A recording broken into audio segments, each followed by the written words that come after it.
সাগরদিঘি ব্লকের কাবিলপুর অঞ্চলের ডুগরি ব্রিজের সামনে আজ প্রবল ঝড় বৃষ্টির কারণে একটি বড়সড় বাবলা গাছ উপড়ে যায়। ঘটনাটি বিকাল থেকেই পথচারীদের চরম ভোগান্তির কারণ হয়ে দাঁড়িয়েছে। আজ বিকেলে প্রবল ঝড় বৃষ্টিতে কাবিলপুর সহ আশপাশের এলাকাগুলিতে ক্ষয়ক্ষতিও হয়েছে। এর মধ্যেই ডুগরি ব্রিজের সামনে থাকা পুরনো বাবলা গাছটি হঠাৎ করে রাস্তার উপরে উপড়ে যায়। গাছটি পড়ে যাওয়ায় রাস্তার একদিকে সম্পূর্ণরূপে বন্ধ হয়ে যায়, ফলে যান চলাচলে ব্যাপক বিঘ্ন ঘটে।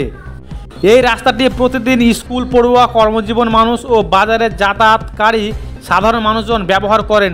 গাছ পড়ে যাওয়ায় অনেকেই বিকল্প রাস্তা খুঁজে পাচ্ছেন না। তবে ইতিমধ্যে প্রশাসনকে জানানো হয়েছে, প্রশাসন খবর পাওয়া মাত্রই ঘটনাস্থলে পৌঁছেছে।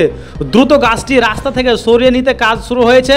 তবে যতক্ষণ না গাছ সরানো হচ্ছে ততক্ষণ সাধারণ মানুষকে সতর্ক থাকার জন্য অনুরোধ জানানো হয়েছে।